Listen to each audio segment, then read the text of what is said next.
اس چمن میں پیروے بلبل ہو یا تلویز گل، یا سراپا نالا بن جا یا نوا پیدا نہ کر۔ تو یہ کیا ہوا؟ کبھی ادھر کبھی ادھر نہیں، بلکہ دو رنگی چھوڑ کے یک رنگ ہو جا، سراسر موم یا پھر سنگ ہو جا۔ تو ایک ہی چیز اختیار کرنا پڑے گا، ایک ہی رنگ اختیار کرنا پڑے گا۔ تو منافق بدترین مخلوق ہے آسمان کے نیچے۔ تو مکے میں یا پکا مومن ہوتا تھا بندہ یا پکا منافق ہوتا، پکا کافر ہوتا تھا۔ منافقت مکے میں نہیں تھی۔ اور آج بھی ہمارے علماء تفسیر فرماتے ہیں کہ جس صورت میں منافقوں کا ذکر ہو وہ مکی نہیں ہوگی، یہ علامت ہے، وہ صورت مدنی ہوگی۔ چونکہ جب حضور مدینے میں تشریف لائے اور اسلام پھلنے پھولنے لگا اور ثمرات ملنے لگے، تو مسلمانوں سے فائدہ حاصل کرنے کے لیے کچھ لوگ اسلام کا لبادہ اوڑھ کر مسلمانوں کی صفوں میں آ بیٹھے۔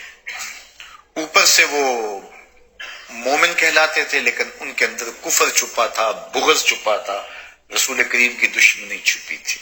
نمازیں پڑھتے تھے، حضور سے ملتے تھے، باہم بڑی چکنی چپڑی باتیں بھی کرتے تھے، لیکن اندر ان کے نفاق تھا، اندر ان کے بغض تھا، دشمنی تھی۔ تو یہ معاشرے کا بدترین طبقہ منافق ہے۔ اللہ کے محبوب علیہ الصلوۃ والسلام کچھ حکمتوں کے تحت خاموش تھے، ان کو ظاہر نہیں کرتے تھے، ان کی پردہ پوشی کرتے تھے، اور وہ یہ سمجھتے تھے کہ ہمارا پتہ ہی نہیں ہے۔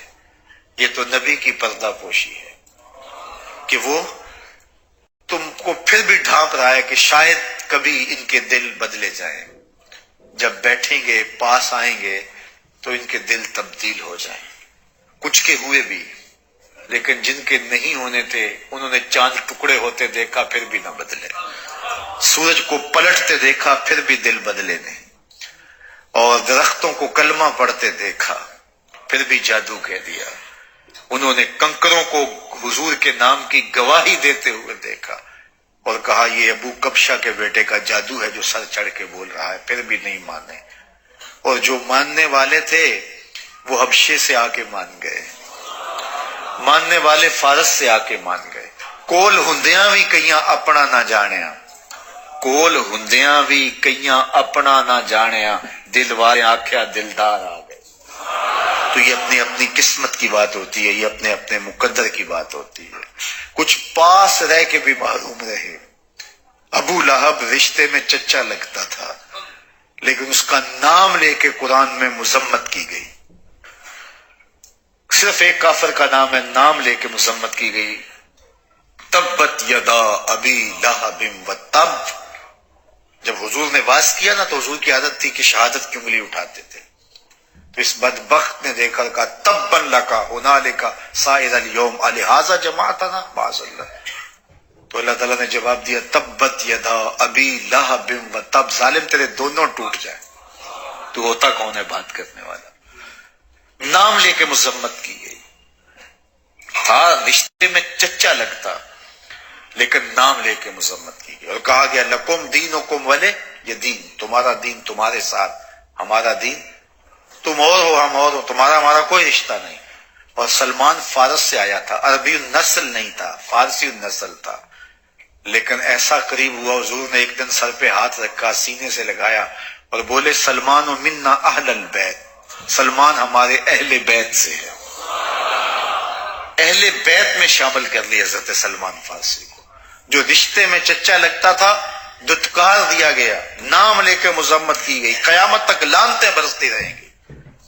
اور وہ فارس سے آیا تو کہا یہ ہمارے اہل بیت سے ہے۔ تو یہ اپنی قسمت ہوتی ہے، جو اس در کی غلامی سعادت مندی سمجھ رہے سرخرو ہوتا ہے، اور جو اس سے در سے دور ہو جائے وہ رسوا ہوتا ہے۔ یہ دعا مانگا کرو کہ اللہ ہمیں حضور کی قربتیں عطا کرے، کہیں پاس رہ کے کلمہ پڑھ کے بھی محروم نہ رہ جائیں، اور اللہ اپنی رحمتوں کا حصار عطا کرے۔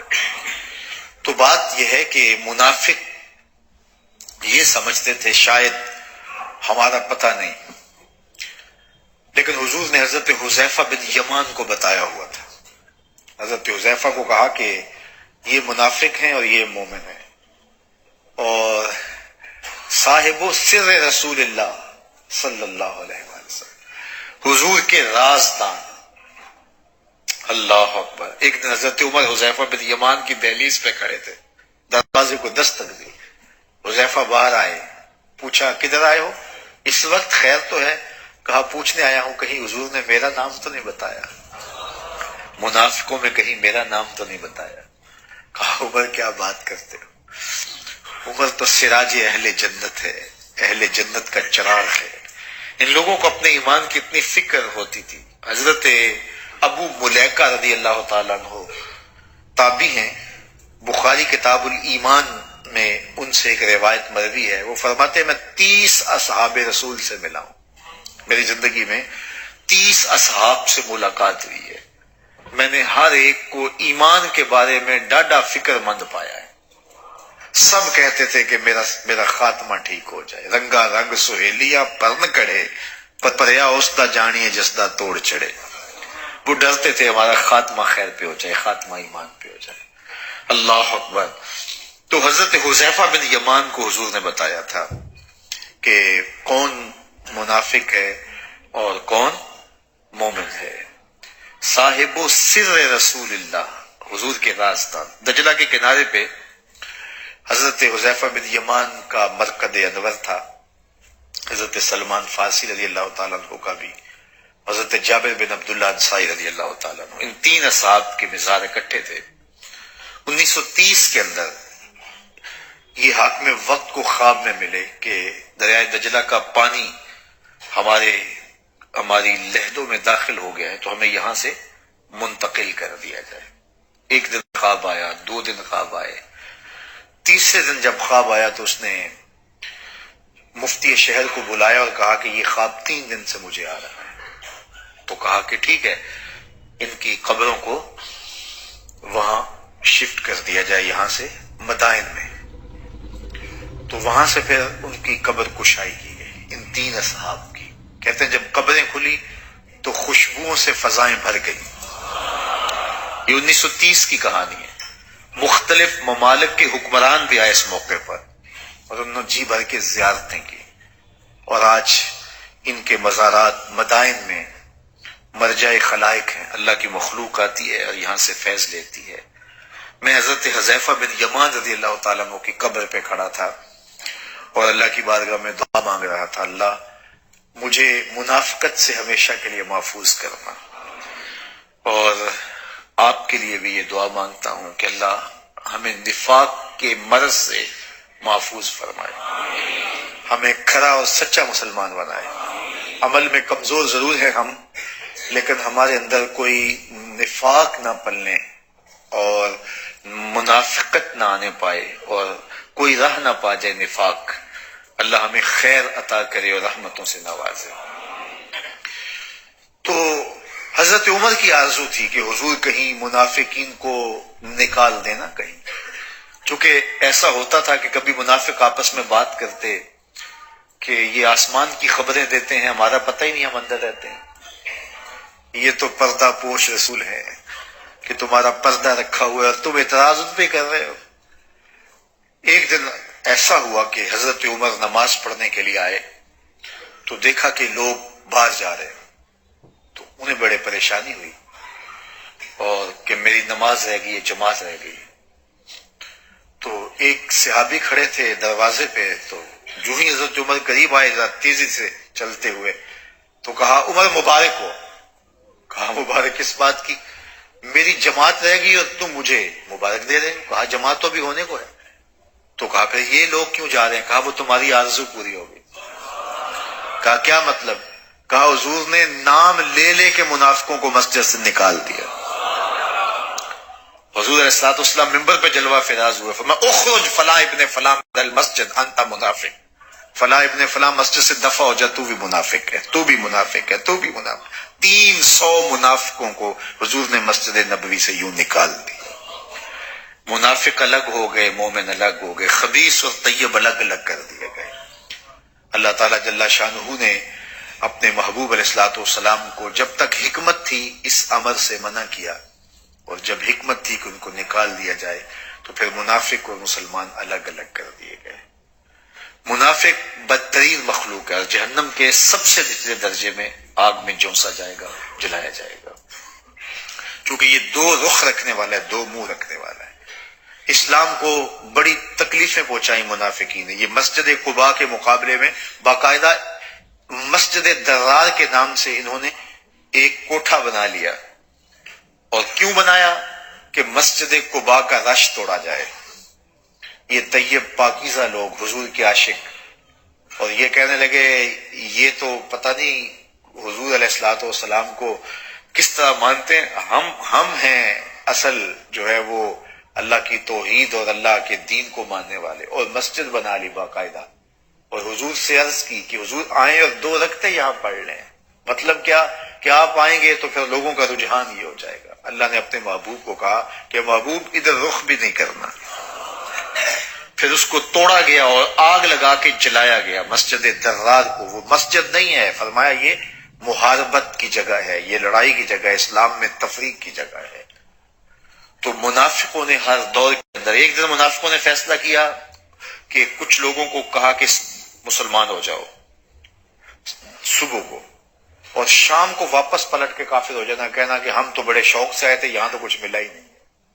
تو اس طرح انہوں نے گیمیں کی، بہت کچھ کیا، مسلمانوں کو نقصان پہنچا، جنگوں کے اندر پیچھے ہٹے، مسلمانوں کو نقصان پہنچایا، سازشیں کی، مخبریاں کی، لیکن فانوس بن کے جس کی حفاظت ہوا کرے، وہ شمع کیا بجھے جسے روشن خدا کرے۔ منافقین کی چالیں، ان کے مکر و فریب، ان کے دجل و تلبیسات نقصان نہ پہنچا سکے، اور اللہ نے اسلام کے جھنڈے کو اونچا کیا، اور قیامت تک چھپے ہوئے معاندین اسلام، دشمنان دین اسلام کو نقصان پہنچاتے رہیں گے، لیکن اسلام انشاءاللہ غالب ہونے کے لیے آیا ہے۔ اسلام مغلوب نہیں ہوگا۔ الحق کو یالو ولا یولا علیہ، حق غالب ہوتا ہے، حق کبھی مغلوب نہیں ہوتا۔ مغلوب ہم لوگ ہوتے ہیں، حق کبھی مغلوب نہیں ہوا، حق ہمیشہ غالب ہوتا ہے۔ اسلام ہمیشہ غالب رہا، اس کی سچائیاں ہمیشہ باقی رہیں، اس کا نور ہمیشہ بٹتا رہا، اس کے اجالے زندگی کے اندھیروں کو مٹاتے رہے۔ ہم مغلوب ہوئے ہیں اپنی کمزوریوں کی وجہ سے، اپنی حکمت عملی کی وجہ سے، اپنی کوتاہیوں کی وجہ سے، اپنی مداحنت کی وجہ سے، اپنی باہمی الجھاؤ کی وجہ سے، تفریق کی وجہ سے، تشدد کی وجہ سے، فرقہ بندیوں کی وجہ سے ہم مغلوب ہوئے، ہم رسوا ہوئے، ہم کاٹے گئے۔ لیکن اسلام الحق کو یالو ولا یولا علیہ، اسلام سر بلند ہے، اور اسلام کبھی بھی سرنگون نہیں ہوگا۔ اسلام تو اس وقت بھی سر بلند تھا جب بلال کو کوڑے پر رہے تھے، جب ان سے چکی پسوائی جا رہی تھی، اسلام تو اس وقت بھی سر بلند تھا۔ اسلام تو اس وقت بھی سر بلند تھا جب حضور کو ماننے والے صرف 2 لوگ تھے۔ اسلام تو اس وقت بھی سر بلند تھا جب حضور مکے سے جا رہے تھے اور مدینہ المنورہ کا رخ کر کے حضور غار ثور کے اندر جو ہے وہ تشریف فرما تھے۔ اسلام تو اس وقت بھی نیچا نہیں تھا، اسلام کا جھنڈا تو اس وقت بھی اونچا تھا۔ اسلام کبھی بھی نیچا نہیں ہوا، اسلام سر بلند ہے، اور اس نے سر بلند ہی رہنا ہے، اس کی اونچائی کبھی بھی ختم۔ عادی منافق ہے، وہ کافر ہوتا ہے، اور دوسرا منافق اعتقادی نہیں، وہ عملی منافق ہوتا ہے، اس کے اعمال منافقوں جیسے ہوتے ہیں۔ تو آج ہم جب کسی کے لیے یہ لفظ بول دیتے ہیں کہ فلاں کا رویہ منافقانہ ہے، تو اس کا یہ مطلب ہوتا ہے کہ اس میں عملی نفاق ہے، وہ خرابیاں، وہ کوتاہیاں اور وہ نشانیاں اس میں پائی جاتی ہیں جو منافقین کی ہیں۔ مومن کی اپنی نشانیاں ہیں، منافقوں کی اپنی نشانیاں تھیں، اور اگر وہی نشانیاں جو مسلمانوں کے اندر موجود ہیں وہ ہمارے اندر موجود ہیں، تو پھر یہ ہمارے اسلام کی، ہمارے ایمان کی اور ہماری عزت کی اور ہمارے وقار کی علامت ہے۔ اور اگر ہمارے اندر وہ نشانیاں پائی جا رہی ہیں جو نشانیاں منافقین میں تھیں، اور ہم ہیں الحمدللہ اندر باہر سے مسلمان، لیکن نشانیاں وہ پائی جا رہی ہیں، تو اس کو عملی نفاق کہیں گے۔ اس کی سخت سزائیں ہیں اور اس کی سخت مذمت کی گئی ہے۔ وہ نشانیاں کیا ہیں؟ اللہ کے محبوب علیہ الصلوۃ والسلام نے فرمایا کہ 3 چیزیں ایسی ہیں جب کسی شخص میں پائی جائیں تو فرمایا کہ وہ منافق ہے۔ وہ 3 چیزیں کون سی ہیں؟ رسول کریم صلی اللہ علیہ وآلہ وسلم کی مبارک زبان فیض ترجمان سے وہ سن لیجئے۔ تو حضور نے ارشاد فرمایا سلاسن آیت المنافق سلاسن، منافق کی علامتیں 3 ہیں۔ جس شخص کے اندر یہ علامات ہوں تو وہ اس نیت سے سنیں کہ آج ابھی اسی وقت میں یہ مصمم عزم کرتا ہوں کہ اپنے سے کھرچ دوں گا ان چیزوں کو، اور اپنے من کو، اپنے اندر کو، اپنے باطن کو ان غلاظتوں سے پاک کروں گا۔ چونکہ سننے اور سنانے کا یہی مقصد ہے، یہ کانوں کی لذت کے لیے تو ہم جمع نہیں ہوتے، آپ کہاں کہاں سے چل کے آئے ہیں، تو یہاں آنے کا مقصد یہی ہے، اور عملی موضوعات پہ بات کرنے کا میرا مقصود بھی یہی ہوتا ہے کہ ہماری زندگی میں سب سے پہلے اپنی زندگی میں اور پھر میرے ملنے والوں کی زندگی کے اندر عملی طور پہ تبدیلی پیدا ہو۔ تو اس نیت کے ساتھ جب آپ سنیں گے تو اللہ برکت کرے گا اور آپ کے لیے ان بیماریوں سے بچانے کے لیے آسانیاں پیدا کر دے گا۔ تو سنیے رسول رحمت نے ارشاد فرمایا صلی اللہ علیہ وآلہ وسلم نے کہ منافق کی نشانیاں 3 ہیں، ان میں سے ایک اذا حدث کذب، جب وہ جھوٹ بولتا ہے تو جھوٹ بولتا ہے۔ یہ منافق کی علامتوں میں سے ایک علامت ہے کہ اس کی زبان جھوٹ کی عادی ہوتی ہے۔ زندگی میں جھوٹ سے اپنے آپ کو بچائیں، یہ زہر قاتل ہے، اندر اجاڑ دیتا ہے، آپ کا معاشرے سے اعتبار ختم کر دیتا ہے اور آپ کی رسوائی کا سبب ہے۔ جھوٹ بولنے والا اپنی اولاد کے سامنے بھی بے توقیر ہو جاتا ہے، معاشرے کے دوسرے لوگوں کے سامنے تو عزت برقرار نہیں رہتی، وہ اپنی اولاد کے سامنے بھی رسوا ہو جاتا ہے۔ اور مجھے بتاؤ اس شخص کے جینے کا کیا جواز باقی رہ جاتا ہے جس کی اولاد بھی اس کو جھوٹا سمجھتی ہو، اولاد بھی کہتی ہو ہمارا باپ جھوٹا ہے، جھوٹ بولتا ہے، زبان سے کہے یا نہ کہے وہ جانتی ہو اور سوچتی ہو، بولتی ہو، کہتی ہو، اپنے اندر میں من میں خیال کرتی ہو کہ میرا باپ جھوٹا ہے۔ تو مجھے بتاؤ اس کے جینے کا کوئی جواز رہ جاتا ہے؟ کیا زندگی ہے اس کی؟ تو فرمایا کہ منافق کی من جملہ علامتوں میں سے ایک علامت یہ ہے کہ جب وہ بولتا ہے تو جھوٹ بولتا ہے۔ حضور علیہ السلام سے پوچھا گیا کہ مومن بزدل ہو سکتا ہے؟ فرمایا نہیں، بہادر ہوتا ہے، لیکن ہو سکتا ہے کبھی اس سے بزدلی بھی ہو جائے، آخر بشر تو ہے۔ پھر کہا کہ مومن بخیل ہو سکتا ہے؟ کہا نہیں، سخی ہوتا ہے، لیکن ہو سکتا ہے کبھی اس سے بخل بھی ہو جائے۔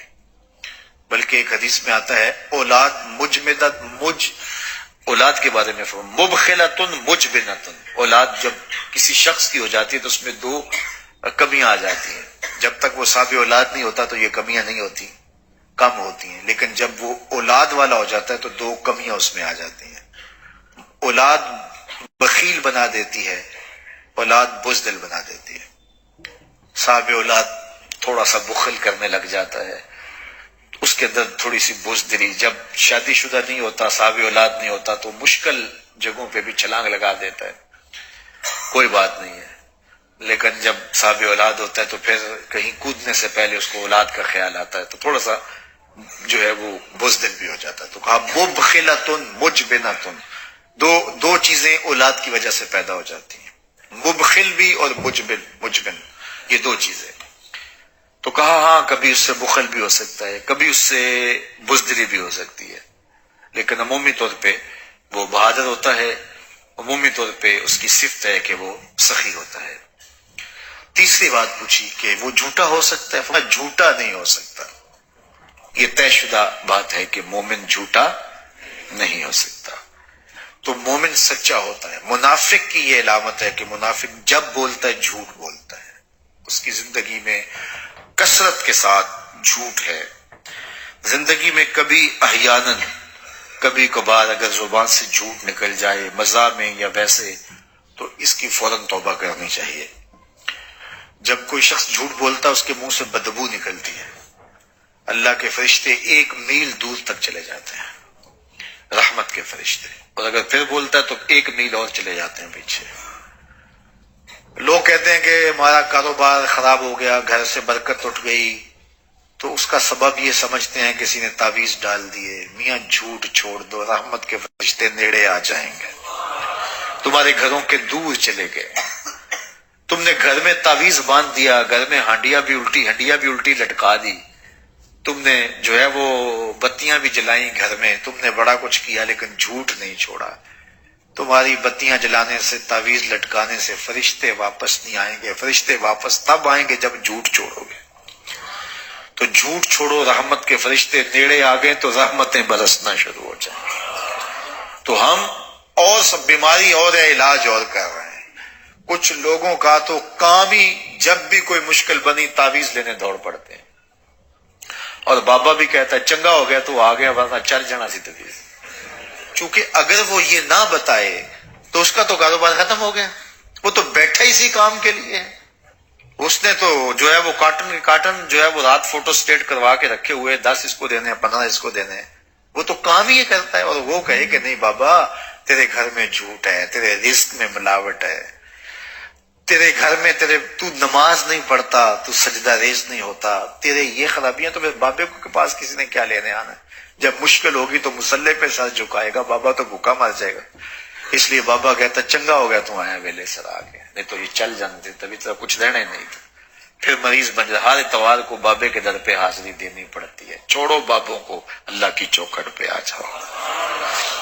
5 گانا نماز یہ شعار زندگی بنا لو، دیکھنا گھر میں برکتیں اتریں گی۔ جھوٹ نہ بولو، فرشتے رحمت کے نیڑے آ جائیں گے۔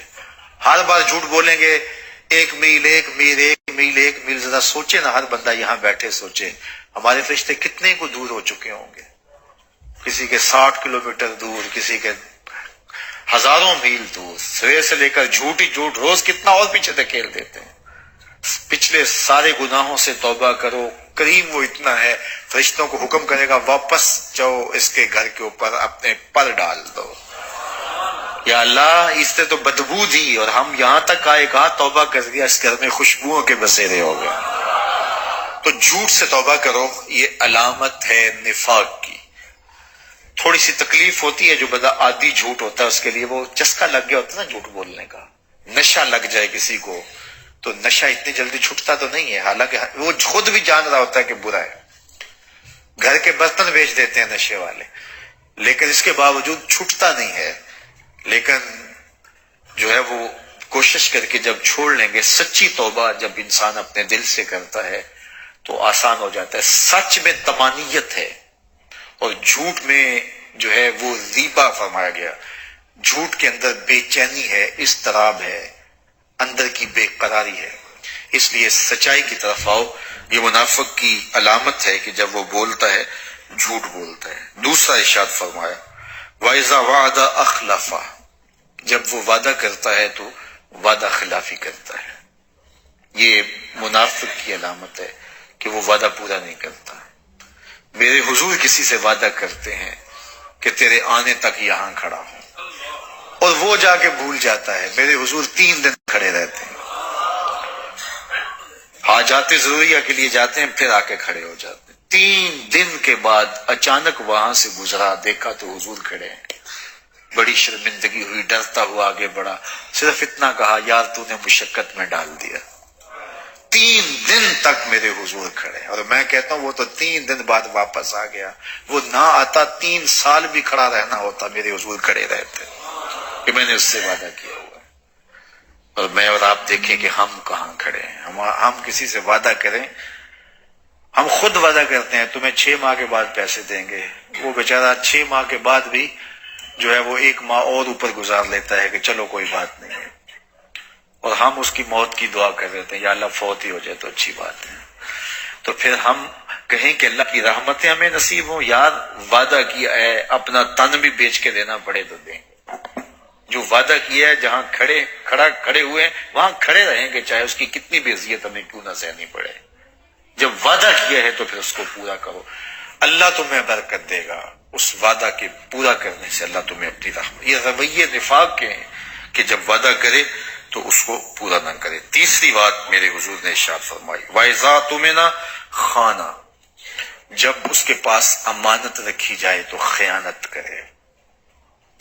اس کے پاس پیسے رکھے جائیں، دولت رکھی جائے، کوئی زمین اس کے نام کوئی کر دے کسی وجہ سے، کوئی اور اس کے پاس امانت رکھ دے تو وہ اس میں خیانت نہ کرے، بلکہ آپ کے پاس کوئی بات امانت رکھی جائے تو اس کو بھی جو ہے وہ لوگوں تک نشر نہ کریں. تمہارے کان میں اگر کوئی بات کرے تو وہ امانت ہے.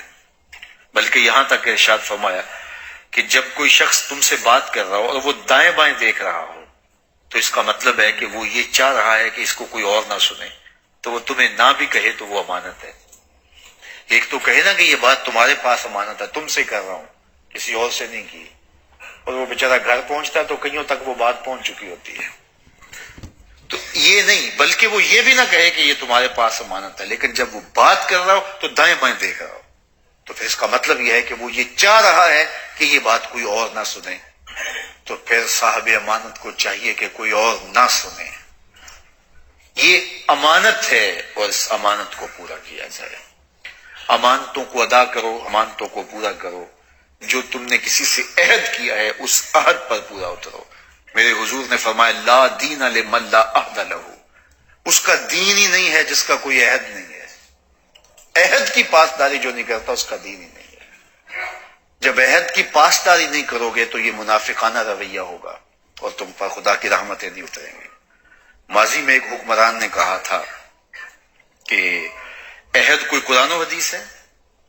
ہاں قرآن و حدیث ہے صاحب. ہم نے تو کافر سے بھی عہد کیا ہو تو اس کو بھی نبھانا ہوتا ہے، اور ہم اپنے لوگوں سے عہد کرتے ہیں، برسرے بازار کرتے ہیں، سڑک پہ بیٹھ کے کرتے ہیں، اور گھر جا کے مکر جاتے ہیں اس عہد سے. پھر تمہارے پہ کون اعتبار کرے گا؟ آیان سلطنت کو یہ سوچنا چاہیے کہ وہ کھڑے کہاں ہیں.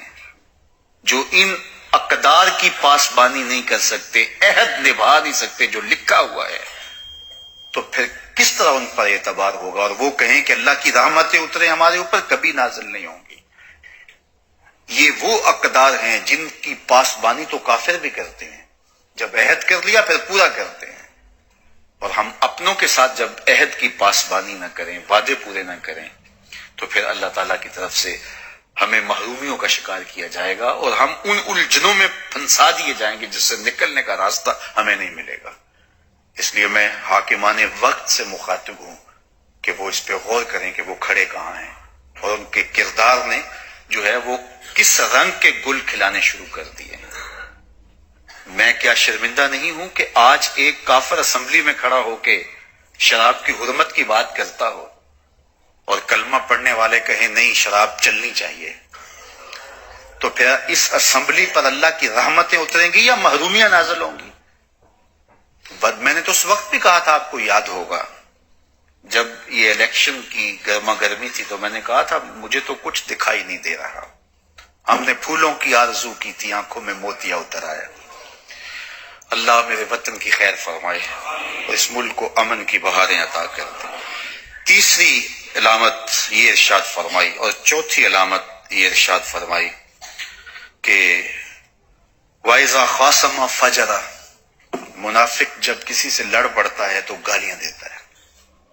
ہمارے دین نے ہمیں گالی دینے سے روکا ہے. اپنی زبان کی پاکیزگی اور اپنی زبان کی طہارت کا سامان کیجیے. آپ کسی بھی حالت میں ہوں، آپ کے اوپر کوئی کتنی بھی زیادتی کر رہا ہو، آپ کو کوئی تھپڑ بھی مار رہا ہو، تو آپ اس کا مقابلہ ضرور کریں، لیکن آپ کی زبان گندی نہیں ہونی چاہیے. یہ غصے کے وقت ہی تو انسان کا پتہ چلتا ہے. دو وقت ہوتے ہیں، جب انسان خوشیوں کے وفور میں ہوتا ہے تو پھر اس کی اوقات کا پتہ چلتا ہے وہ کھڑا کہاں ہے، یا پھر وہ غصے کے وفور میں ہوتا ہے، کثرت غصہ میں پتہ چلتا ہے کہ وہ کھڑا کہاں ہے. ظفر سے آدمی نہ جانیے چاہے جتنا بھی ہو، صاحب فہم و ذکا، جسے عیش میں یاد خدا نہ رہی، جسے تیش میں خوف خدا نہ رہا. عیش کی زندگی ہو یا تیش کی زندگی، خوشی کا مرحلہ ہو یا مرحلہ غم ہو، آپ دیکھو نارمل زندگی کے اندر تو آپ معتدل ہوں گے ہی ہوں گے، لیکن جب آپ کا بیلنس خراب ہوتا ہے خوشیوں کے وفور کی وجہ سے، اس وقت پتہ چلے. کسی کو دولت بہت زیادہ مل جائے تو پتہ چلتا ہے کہ اس کی اوقات کیا ہے. کوئی انتہائی غربت میں چلا جائے پھر پتہ چلتا ہے کہ اس کی اوقات کیا ہے. خوشیوں کا وفور ہو تو پھر پتہ چلتا ہے کہ خوشی کے اندر یہ پھولے نہیں سما رہا اور یہ کیا کیا گل کھلا رہا ہے. اسی طرح منصب اور اقتدار مل جائے تو پھر پتہ چلتا ہے یہ کہاں کھڑا ہے. اور جب اس کو جو ہے وہ انتہائی پسماندگی کے اندر دھکیل دیا جائے تو پھر پتہ چلتا ہے کہ وہ کہاں کھڑا ہے۔ انسان جب ان بیلنس ہوتا ہے تو پھر وہاں اس کی اقدار کا بیلنس کیا ہے، اس کی اخلاقیات کا بیلنس کیا ہے۔ یہ ہے انسان کا امتحان، یہ ہے انسان کی آزمائش۔ منافق کی علامت بتائی گئی، وَإِذَا خَاصَمَ فَجَرَ، جب وہ کسی سے لڑائی کرتا ہے تو پھر گالیاں بکنا شروع کر دیتا ہے۔ تو یہ علامت منافقت کی میرے رسول نے بتائی ہے۔ اس لیے میں آپ سے کہوں گا، آپ گھریلو ناچاکیاں ہو جاتی ہیں، بعض کا کچھ لوگ اپنی بیویوں کو گالیاں دیتے ہیں، میں نے ایسے روز کیس آتے ہیں، وہ بات کرتے ہیں کہ وہ اتنا غصے میں آ جاتے ہیں کہ اس بیچاری کو گالیاں دینا شروع کر دیتے ہیں، چونکہ وہ کمزور ہے۔ دو کمزوروں کے بارے میں اللہ سے ڈرنے کی تلقین کی گئی ہے، ایک غلام اور ایک بیوی۔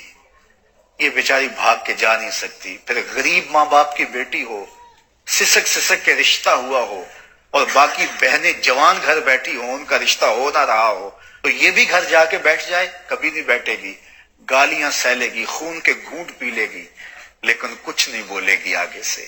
اور تو فرعون بن گیا ہے، تو حامان بن گیا ہے، تو قارون بن گیا ہے، ظالم بن گیا ہے، تیرے پاس ہے کیا؟ بس شوہر ہونے کا تجھے ناز اور غرور ہے کہ میں مرد ہوں۔ یہ تیری مردانگی نہیں ہے کہ تو گالیاں بک رہا ہے، تیری مردانگی یہ ہوتی کہ تو محبت سے جیت لیتا اسے، تیرے گھر میں اسے آسودگی ملتی، بہار ملتی، قرار ملتا، تسکین پہنچتی۔ تو کمزوروں کو، بعض مزدوروں کو گالیاں دے رہے ہوتے ہیں، اپنے ماتحتوں کو گالیاں دے رہے ہوتے ہیں، اپنے مخالفین کے لیے زبانیں اتنی لمبی ہو جاتی ہیں کہ العیاذ باللہ۔ تو میں آپ سے یہ کہتا ہوں، یہ منبر و محراب کا سبق ہے، یہ رسول اللہ کا دیا ہوا دین ہے۔ یہ منافقوں کی علامات میں سے ایک علامت ہے، جب وہ لڑتا ہے تو گالیاں بکتا ہے، جھوٹ بولتا ہے، امانت میں خیانت کرتا ہے، اور عہد کرے تو اس کی پاسبانی نہیں کرتا۔ اللہ ہمیں عہد کی پاسبانی کی توفیق دے، اللہ ہمیں اس بات کی توفیق دے کہ ہم کسی کی امانت کے امانت دار ٹھہرائے جائیں تو پھر اس امانت کو ادا کریں۔ اللہ اس کی ہمیں توفیق دے کہ جب ہم کسی منصب پہ ہوں اور ہمیں اس منصب کے تقاضوں کو پورا کرنے کی توفیقات سے نوازا جائے۔ اب اس عنوان سے اور بھی بہت کچھ کہنے کو ہے، لیکن وقت سمٹ گیا۔ انشاءاللہ آئندہ جمعۃ المبارک کو دوبارہ ملاقات ہوگی انشاءاللہ۔ وہ میرا پچھلے 1 ماہ میں مسلسل سفر رہے ہیں، تو بعض لوگ اپنی روٹین سے آتے رہے تو مجھے یہی نہیں پایا، تو یقیناً ان کو تکلیف تو ہوئی ہوگی، لیکن الحمدللہ ہمارے اچھے مبلغ آپ کے سامنے خوبصورت گفتگو کرتے رہے اور آپ کو ان کو سننے کا موقع بھی ملا۔ تو اب انشاءاللہ کچھ ماہ تو تسلسل کے ساتھ میں آپ کے ساتھ ہی رہوں گا۔ اللہ خیر فرمائے، اپنی امان میں رکھے اور اپنی پناہوں کا حصار عطا کرے۔ لیکن یہ میں آپ کو بتاؤں کہ میں جمعۃ المبارک میں کوشش یہی کرتا ہوں کہ غائب نہ ہوں، اور پھر اگر کہیں غائب ہو جاتا ہوں اور مجھے پوری دنیا پر اسفار کی مجبوریاں ہیں اور لوگ اتنا تقاضا کرتے ہوتے ہیں کہ میں بعض کا شرمندہ ہو جاتا ہوں، تو پھر میں کہتا ہوں ٹھیک ہے، وہ 100 دلیلیں دیتے ہیں کہ یہ لوگ تو روز سنتے ہیں تو آپ ہمارے پاس آ جائیے۔ تو کبھی مجھے جمعہ مس کرنا پڑے تو میں جہاں بھی ہوتا ہوں میری دعائیں آپ کے لیے ہوتی ہیں، اور میں جہاں بھی خطاب کر رہا ہوتا ہوں تو وہاں جو لوگ بیٹھے ہوتے ہیں صرف ان کے چہرے میرے سامنے نہیں ہوتے، آپ کی صورتیں بھی میرے سامنے ہوتی ہیں۔ اللہ آپ کو جزا دے کی محمد سے وفا تو میں تو ہم تیرے ہیں، یہ جہاں چیز ہے کہ اللہ قلم۔